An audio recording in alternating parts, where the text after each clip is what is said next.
Jean-Philippe, Jean-Philippe Verdier. Comment allez-vous? Ça va bien, ça va bien. Merci d'être là. Vous êtes banquier d'investissement, banquier d'affaires. Vous avez votre propre compagnie, votre propre affaire. Dites-nous un peu, tout à l'heure je disais, on fait ni oui ni non ni Brexit, on ne sait pas trop parler du Brexit parce que il paraît qu'on en parle trop, mais en même temps c'est évidemment un sujet crucial. Vous en étant basé à Londres, et étant français, vous avez évidemment une part importante de votre business qui est franco-britannique ou cross-channel. Est-ce que dans les deals que vous voyez ou que peut-être vous ne voyez plus, vous avez vu les choses changer sous l'effet du Brexit ou de l'arrivée du Brexit? Complètement, ça a créé énormément d'incertitudes au niveau économique en Angleterre et les sociétés, notamment françaises, qui pouvaient regarder le marché britannique tant au niveau commercial que pour faire des acquisitions. Étant banquier d'affaires, je les assiste sur des acquisitions, des fusions. Ce sont des projets qu'elles ont mis en hold jusqu'à ce que la situation se clarifie. Donc ça n'est pas évident, même si la livre sterling a descendu, ce qui veut dire que pour un certain nombre d'acteurs étrangers venir faire leurs emplettes en Angleterre, il y a des opportunités. L'incertitude fait qu'on presse plutôt sur le bouton pause qu'autre chose. Et ça, vous anticipez que les choses vont se calmer à partir du moment où on aura enfin un accord et qu'il y aura un peu plus de visibilité? Je le crois, oui, tout à fait. Je le crois, je l'espère, pardon.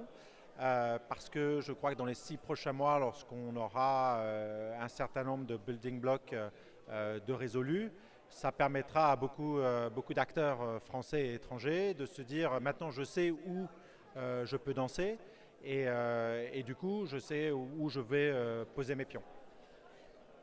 Est-ce que cette incertitude est two-way street? Est-ce que ça marche aussi dans l'autre sens, entreprise britannique vers la France et vers le reste de l'Europe aussi?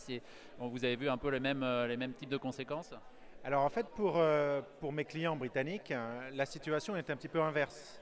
Parce que pour un certain nombre d'eux, c'est important de s'assurer qu'elles soient positionnées en Europe s'ils n'étaient pas, soit pour des raisons réglementaires, soit pour en fait s'assurer qu'elles soient capables de délivrer leurs services ou leurs accords, les accès aux marchés commerciaux dans le cadre d'un Brexit, particulièrement si c'est un hard Brexit, mais pas automatiquement. Donc complètement oui.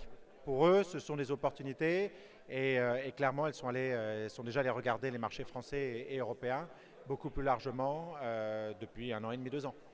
Alors ici, ça s'appelle le bridge. Ce n'est pas tellement le bridge entre la France et la Grande-Bretagne, c'est le bridge entre l'univers des startups et l'univers des grandes entreprises. Vous travaillez avec des entreprises qui sont de taille moyenne à importante, mais comment vous voyez ce rapport, vous, entre justement ces startups et cette espèce souvent de fascination qu'exercent les startups, l'univers des startups sur les entreprises un peu plus établies et un peu plus grandes? Est-ce que c'est quelque chose qui continue d'exister? Est-ce qu'il y a toujours cette envie d'acquérir des startups ou d'acquérir cette capacité d'innovation que les grandes entreprises ont peut-être moins en interne parfois? Alors moi je trouve que le Bridge c'est une excellente initiative, tant pour les startups qui ont beaucoup de mal à établir un dialogue constructif auprès des grandes entreprises et savoir à qui parler, que inversement pour les grandes entreprises, pour pouvoir avoir une dizaine de conversations de 20 minutes de manière très productive et d'avoir une meilleure compréhension des technologies, des évolutions et des opportunités. Les grandes entreprises ont besoin d'innover, de changer. Et elles ont besoin d'avoir cette compréhension et de fournir de nouveaux services auprès de leurs clients, mais aussi d'être plus efficaces. Et toutes ces startups qui ont la capacité d'innover, de créer de manière très rapide, sont un débouché et une opportunité, une obligation pour ces grandes entreprises. Les grandes entreprises ou des ETI. En revanche, c'est extrêmement difficile pour une entreprise ou une ETI de faire des acquisitions de start-up et de s'assurer qu'elle ne tue pas l'esprit entrepreneurial, le développement et l'innovation technologique ou d'accès de marché que ces jeunes pousses, je dirais ces start-up ou ces scale-up, sont en train de créer. Et c'est pour ça que ces entreprises ont créé vraiment des structures plus ou moins séparées, que ce soit des SNCF, des EDF, des SPI, des Thales, des Dassault, qui ont en leur sein des équipes qui sont beaucoup plus à même d'avoir des dialogues à la hauteur d'un entrepreneur, d'un créateur d'entreprise ou d'une scale-up.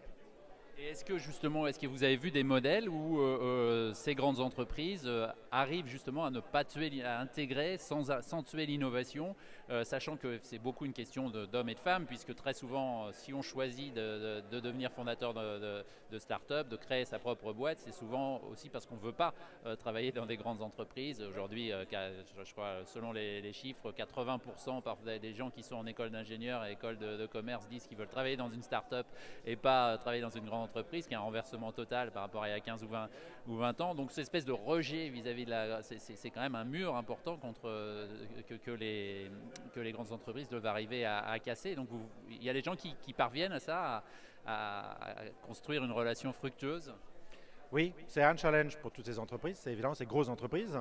Mais je crois qu'elles ont bien compris ce challenge. Les mentalités ont changé, les cultures ont changé, et donc il y a des structures qui sont mises en place qui permettent d'entrer en partenariat avec des scale-up, leur donner en fait des environnements qui sont plus ou moins des environnements d'accélérateurs, des partnerships commerciaux, de voir comment les choses évoluent.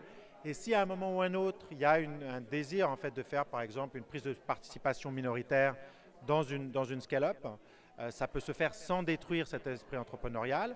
Ça a du pour, ça a du contre. Étant un banquier M&A, investment banker, je comprends un petit peu le pour et le contre, notamment quand je conseille ces sociétés, que ce soit la scale-up ou que ce soit la grosse société. Mais aujourd'hui, elles sont complètement capables de leverager de plus en plus ce genre de choses. Et on peut parler de grosses sociétés telles que SNCF, telles que Air Liquide, telles que EDF, qui ont en place ce genre d'incubateur, on va dire, et éventuellement, au final, d'acquérir cette société dans quelques années si ça fait sens. Formidable. Jean-Philippe, merci beaucoup d'être venu ici. Bon courage pour le reste de la journée.